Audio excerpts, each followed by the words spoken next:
There comes a time when silence is no longer wisdom, but surrender. And I had surrendered too many times. When you've given your life to others and they start acting like that life belongs to them, what do? The moment you feel like a guest inside your own home. That's when something shifts. That's when silence starts screaming in ways no one else seems to hear. Her name is Eleanor Grace. She's 68, retired and widowed. Her husband, Thomas, passed away 5 years ago after nearly 4 decades of marriage. Together, they'd built a home filled with memories, laughter in the kitchen, nose prints from grandchildren on the windows, jazz records echoing through soft Sunday afternoons. That house was more than bricks, and walls it was her timeline, her legacy, her sanctuary. But sanctuaries can be invaded. After Thomas passed, Eleanor was overwhelmed by emptiness. For 2 years, her days stretched long and quiet. She'd pretend she was just resting, that she enjoyed the stillness, but truthfully, the silence was heavy. It clung to the wallpaper. The hum of the refrigerator was her only company at night, so when her son Jacob and his wife Melissa suggested moving in temporarily while they saved for a house, it felt like a second chance at life. Jacob was her only child. She loved him with a fierceness that only mothers understand, a love that bruises when ignored. They arrived with 2 blonde-haired, sticky-fingered twin boys, her grandsons. Eleanor's heart lit up like a string of soft lights. Suddenly, there was laughter again. Cartoons on Saturday mornings, cereal spills on the counter, bedtime stories whispered in giggles. She made pancakes every Sunday. She took joy in folding their tiny clothes. This was what family was supposed to feel like, but slowly, almost imperceptibly, things shifted. Melissa started replacing Eleanor's kitchenware with newer, sleeker things. It's easier for the dishwasher, she'd say. The floral tablecloth Eleanor stitched in 1987 disappeared without a word. Her favorite teacups with tiny daffodils gone, replaced by minimalist white mugs. One morning, Eleanor found that her wedding portrait, which had hung quietly above the piano for 32 years, was missing. In its place, a modern abstract painting of swirls and smudges. "Just decluttering a bit," said Melissa. It didn't match the vibe. Eleanor blinked. Her fingers trembled around the teacup. "The vibe." "Oh, don't worry," Jacob assured. "We stored it safely in the garage." The garage, where dust settles and memories are forgotten. That night, Eleanor sat in her favorite armchair, though the cushions were now firmer. Having been upgraded by Melissa, stared through the window. Outside, her garden glowed under the dim porch lights. Her roses, red and leaning, were still hers. But the house behind her, she wasn't sure anymore. Over the next months, Melissa's politeness turned passive, and Jacob's silences grew louder. The boys were too busy with soccer and screens. Even Eleanor's routines became disruptions. Making tea at 9 p.m. was too noisy. Reading on the porch was blocking the kids' skate path. She tried to adapt. She even smiled through family dinners where Melissa spoke over her, interrupted her stories, corrected her with a laugh. But inside, Eleanor was shrinking. One quiet Sunday morning, she reached for the radio, Thomas's old jazz station, and Melissa walked in, wrinkling her nose. "You still listen to that? Ugh. Let me show you some podcasts." That word again, still, as if everything she had been was somehow outdated. The final straw came on a Tuesday afternoon. Eleanor came home from her book club, excited to share a poem with Jacob. But before she could speak, Melissa called her to the kitchen. "We've been thinking," Melissa began, her tones syrupy but cold underneath. "There's this really charming independent living complex a few blocks from here. They even have chess nights. Wouldn't that be adorable?" Jacob added, "You'd have more freedom, Mom. And space, privacy. You deserve that." Nora blinked. The room tilted slightly. Her grip on her purse strap tightened. It wasn't a suggestion. It was an eviction wrapped in fake concern. "I think I need some time," she said quietly, backing away. to think. That night, Eleanor sat in the car, her hands motionless on the steering wheel. Parked in front of a grocery store she didn't need anything from. For nearly 30 minutes, she just breathed, in, out. One whisper in her mind repeated like a chant. They think this house is theirs. She hadn't cried, not yet. Not when the portrait vanished. Not when her routines were dismissed. But now the tears slid down, warm and sharp. And yet, somewhere in that ache, something hardened. She didn't scream or throw plates or issue threats. That wasn't her way. Instead, she whispered the words she hadn't dared to speak to anyone, not even herself. I want my life back. It was the first time she realized she deserved more than tolerance. She deserved presence. She deserved place. Eleanor didn't sleep that night. She opened old documents instead. The deed, her will. Legal files from years ago. She called a lawyer friend from church the next morning. Her voice even, I'd like to talk about selling my house, she said. Discreetly, if possible. If this story is moving you even a little, don't forget to subscribe, click the like button, and share this with someone who needs courage today. There's more to come. There was something sacred about doing things in silence. Eleanor didn't need to declare war to take her life back.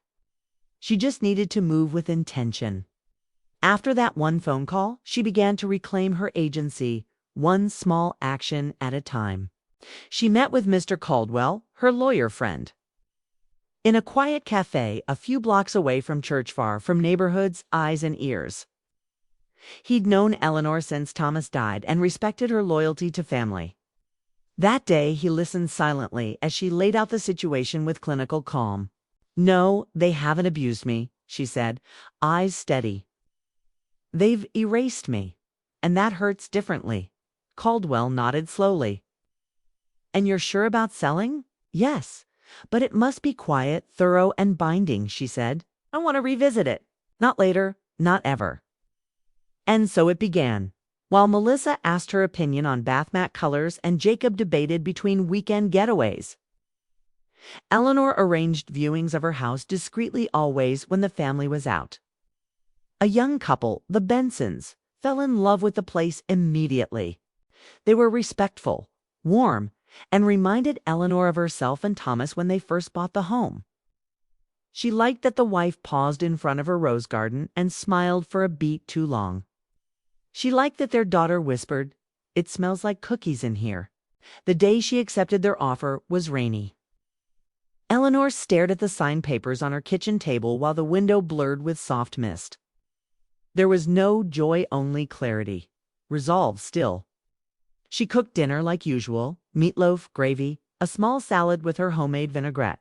They all ate together, as if nothing in their world was beginning to crumble under neatly folded napkins. That night she couldn't sleep. She sat by the window, watching droplets slide down the glass like silent thoughts. Melissa passed her once in the hallway, but didn't speak. Eleanor could tell by her hurried steps something felt off. Melissa was intuitive, cold but quick. A week later, the papers were finalized and it was done. Then Eleanor started packing, meticulously. Not carelessly like someone fleeing, neatly, thoughtfully, like someone reclaiming. She labeled each box with dates and destinations. Tom's records for donation, wedding letters, keep boys, sketches, copy, and return. There was no ceremony, no goodbyes. On a quiet Thursday afternoon, Jacob came home early from work and found her placing the last box by the front door. His brow furrowed. "You're leaving." Eleanor turned, her face calm as still water. "Yes. Is this about what we said? The apartment idea." He ran a hand through his hair, already defensive. "You didn't have to be so drastic." "It wasn't drastic," she replied. "It was overdue." Melissa appeared in the hallway like a shadow. "Where are you going?" "To peace," Eleanor said. She walked past them gently, pressing a folded envelope into Jacob's hand. "This is a legal notification. The house has been sold." "What?" Melissa blinked.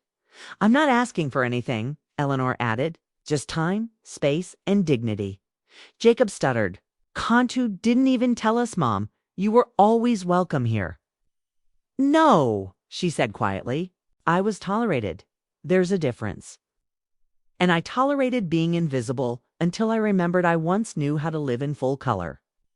The house fell silent, except for the ticking of the wall clock. Echoing like a countdown neither of them had heard until it struck midnight. No screams. No pleas. Just silence. And in that silence, Eleanor walked out a woman once again whole. Her new place was small, bright, just enough room for exactly what she needed. A compact living room with a view of trees. A reading nook by a sunlit corner. A modest kitchen that smelled like butter the moment any meal began. It wasn't fancy, but it was hers. The first night in her new home, she stood barefoot on the wooden floor, twirling slowly, not out of joy, but to feel herself again. To feel the space around her answer to her movements. Everything was still. Even the air seemed to listen. No one told her what kind of music to play. No one moved her things. No one asked her to adjust her schedule. Eleanor couldn't explain the relief, not even to herself. But it was profound, bone deep.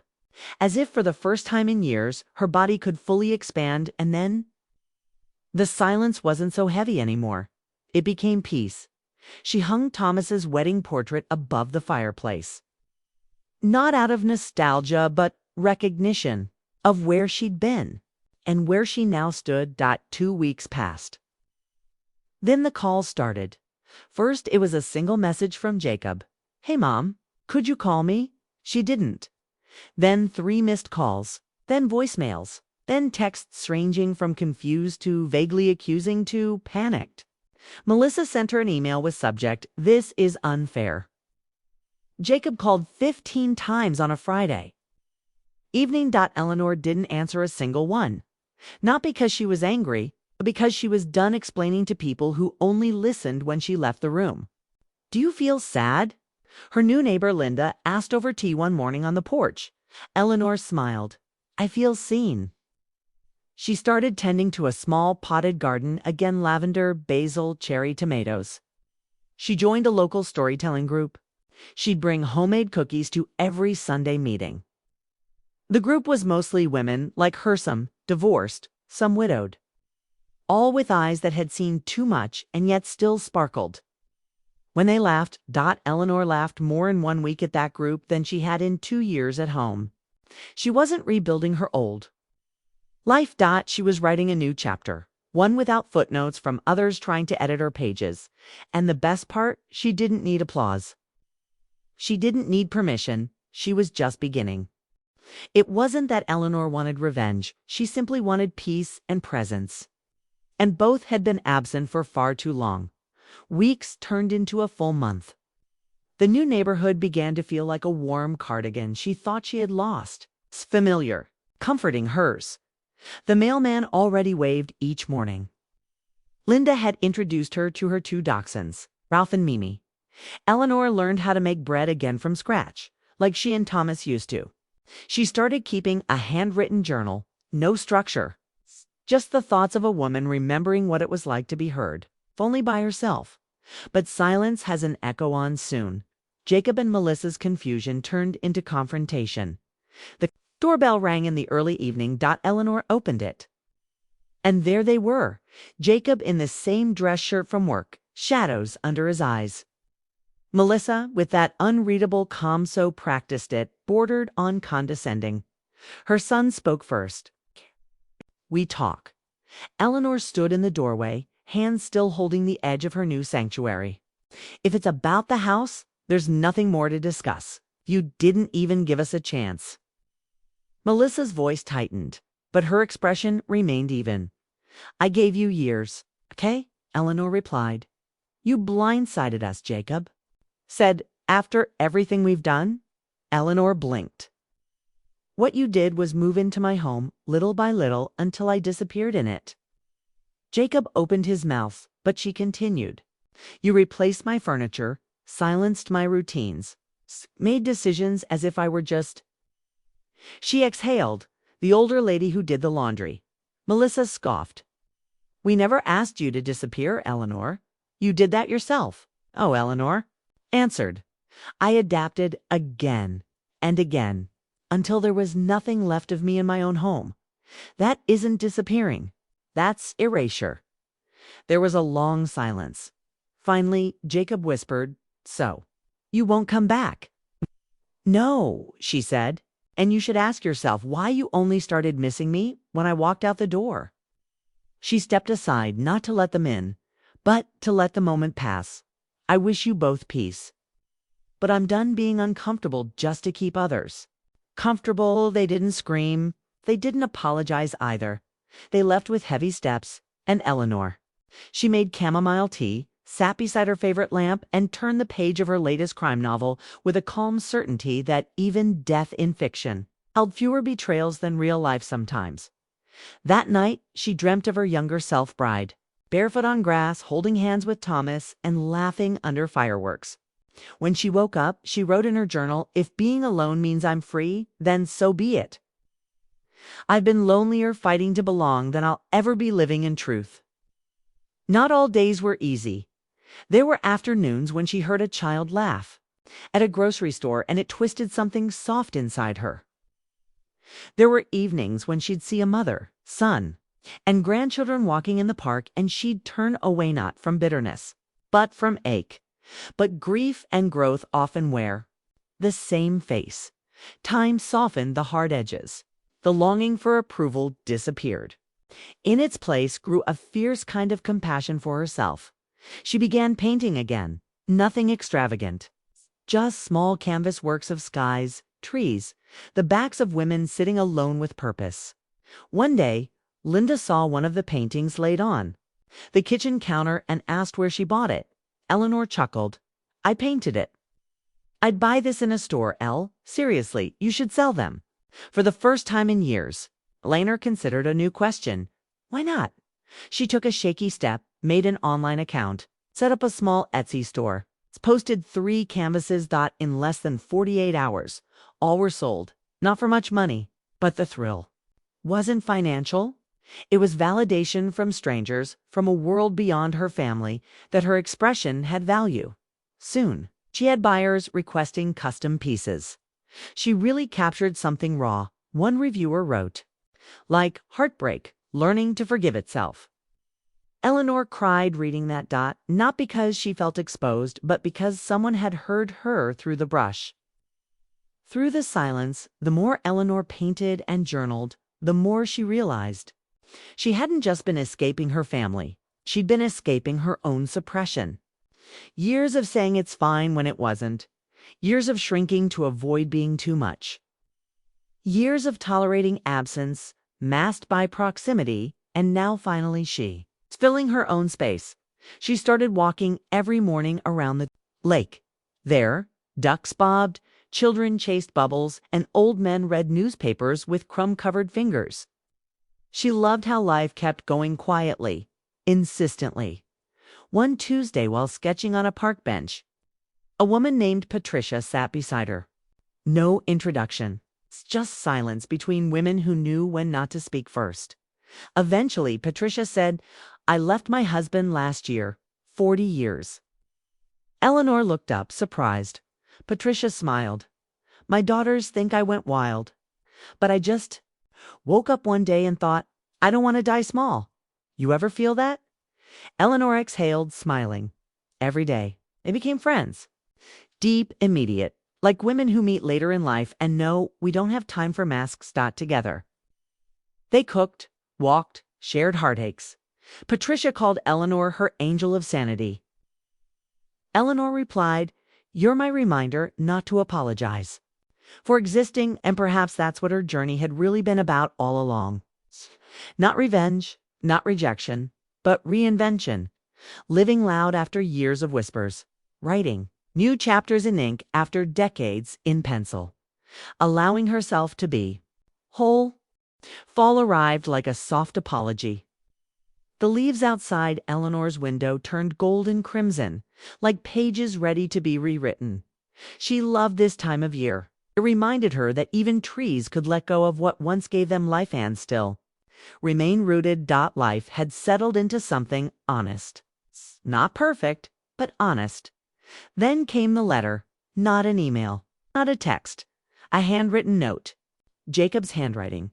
She stared at the envelope before opening it. Dear Mom, I know you may never want to hear from me again. I wouldn't blame you, but I've been thinking. A lot. I keep asking myself when I stopped seeing you as a person. Not just Mom, but Eleanor, Melissa and I. We're struggling with the boys. It's harder without you than either of us expected. Not just because of meals or school runs. The house feels quieter without you. But not the good kind of. Quiet. The kind that follows a mistake. I don't know how to fix it, or if I can, but I wanted you to know I see now. I miss you. Love. Jacob.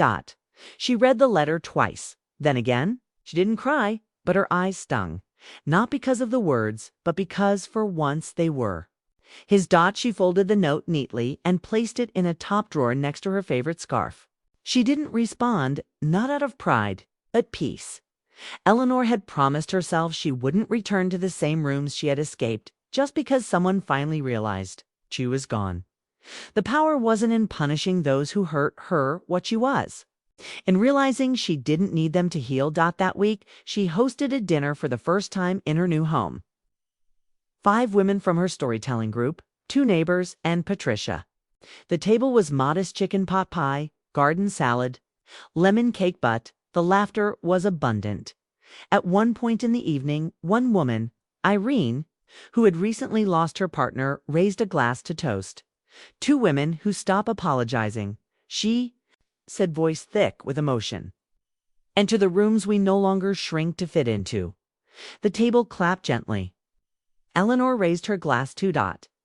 After they left, Eleanor sat alone in the quiet hum of contentment. She lit a vanilla candle, put on an old jazz record of Thomas's, and danced slowly in the living room, not in mourning, but in communion with her past. She didn't need Jacob's approval or Melissa's respect. Their recognition was overdue and optional. What she needed, she already gave herself. Weeks later, she received another envelope. This time, photographs. Jacob had sent new pictures of the twins from school along with a little note scribbled in their childlike handwriting. Grandma, we missed your pancakes. Her eyes softened. Sometimes love returns. But you no longer need to be the one holding the door. She placed the photos on her kitchen corkboard. No bitterness. It's just stillness. One day, maybe they would meet again. Maybe some wounds would close. Maybe not. But she wasn't chasing endings anymore. She was savoring her middle. Eleanor had begun working on a new painting. It was different from the others, a long vertical canvas of a woman standing barefoot in a shallow lake beneath autumn trees. Her arms were stretched outward, not to hold anything, simply to welcome the wind. When she finished, she titled it, She Chose Herself. The painting sold in 2 days. Bought by a therapist in Vermont who wrote, "This will hang in my office to remind my clients they are allowed to start again, no matter what age." Eleanor smiled at that message for a long time. She remembered how, for decades, her dreams had been tiny, quiet things she pushed to the corners of her days. And now strangers saw truth in her. Brushstrokes. She donated part of her earnings to a local women's shelter. Quietly, anonymously, Eleanor no longer needed credit to feel complete. One stormy Saturday evening, Patricia showed up with takeout and 2 bottles of wine. They ate, talked, watched the lightning. And halfway through the night, Eleanor whispered, "I don't regret any of it." Patricia looked at her. "Not even letting them move in?" "No, because it brought me here." Brave. Eleanor shook her head gently. "No, just necessary. In a world that teaches women to be soft, accommodating, agreeable, especially as they age, seeing yourself is often portrayed as selfish.